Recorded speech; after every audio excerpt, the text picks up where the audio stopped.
What's up guys? Today we're going to be checking out Mortal Kombat on 4K Blu-ray. This isn't a video on how good or bad the movie is story-wise. I'll just be sharing some of my thoughts on the video and the audio quality. Now let's go over a few tech specs. The movie was shot in 4.5K. It's got a 4K DI. It's rated R. Runtime is 110 minutes and the aspect ratio is 239:1. I'd originally reviewed this movie when it first came out on HBO Max, and I thought it was a really good looking digital stream. There were of course some issues like compression artifacts and all that, so it's safe to assume that the physical disc wasn't going to have any of that. And indeed, it doesn't. The picture quality was much more stable over the digital stream and didn't break up with any fast motion. I found detail and clarity wasn't a major improvement over the HBO Max stream, as it was just a bit cleaner. If you were watching on a smaller display, you might not even notice the difference. Now the movie has already been taken off HBO Max, so I couldn't do a direct comparison. But as I said in my original review, even though this was shot in 4.5K digitally, you might think this would be a 4K crispy transfer. It's still really detailed, but there is a touch of softness to the image. It does kind of look like it was shot on film because there's a very light layer of grain, or in the case of this being digital, it'd have to be noise. I doubt the grain haters are going to hate, but it's worth mentioning. There's some great looking textures from all the backgrounds, so you'll see things like stones and pebbles in the desert and little ice crystals forming on the windows. The digital effects all looked great and they are cleaner on disc, and they still blended in seamlessly for the most part with the live action and didn't distract from the movie. I'd have to say the biggest improvement coming from the digital stream is going to be the Dolby Atmos mix. I felt soundstage was compressed on the stream, but it's a lot more open on the 4K Blu-ray.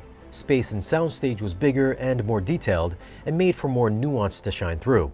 If we have a look at the Dolby Atmos viewer during Sub-Zero's diner scene, you can hear the ice crystals start to form on the windows with wind swirling through the different channels. It's a dynamic mix, so you will have several objects dynamically moving from speaker to speaker. When Sub-Zero raises the ice from the ground up and shoots it down, you can hear the little ice particles start floating through the air. I still think the fight with Reptile is probably the best sounding scene in this movie, since he's invisible for most of it. What you'll hear is him moving and circling around the lower channels and occasionally popping up top. If you follow the yellow balls in the Atmos viewer, you'll be able to hear him in those precise spots. It's an awesome sounding scene if you've got a proper setup. Now this Reptile scene is a really dark one, and the HDR does make those peak highlights pop. Some other nice HDR moments are whenever Raiden gets all electrified, or from the laser beams. I found black levels were nice, with good shadow detail, but was still slightly raised, just a touch. So yeah, it's got some nice black levels, but it's not the best that I've seen. As for the color palette, it's got a warmish cast with some smooth color gradations and no occasional banding that I noticed on the stream. If you saw the stream, it looks very much the same. It's not the brightest movie, but saturation is rich and should look great on your display. Another thing to mention about the Atmos mix is even during the non-action parts, there's still a ton of little effects that move around the soundstage.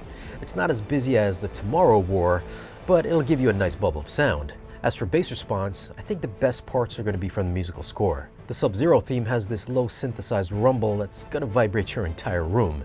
And that scene when Goro opens the door is going to rock your house when he starts walking forward.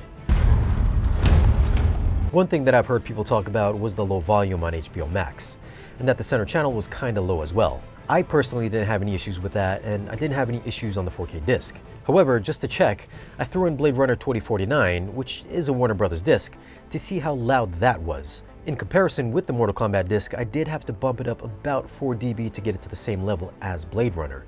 So I guess you can take that for what it is. It still sounded great though, and it was better than the HBO Max stream. So for audio, I'm gonna have to give it a 9.3. It's got some great bass response, and height channel activity creates a nice immersive bubble of sound. Overall, it's a good improvement over the digital stream. For video, I felt it didn't look too dissimilar than what I saw on HBO Max. It's got a certain film-like quality to it, so it's not going to be a razor-sharp transfer, as there is a mild layer of digital noise, or if you want to call it, grain.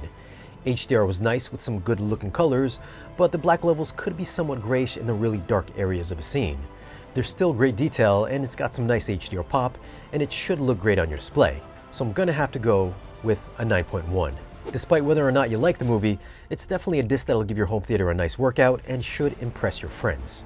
Well, those are my thoughts on Mortal Kombat on 4K Blu-ray. Have you guys seen it, and how do you think it compares to what was on HBO Max?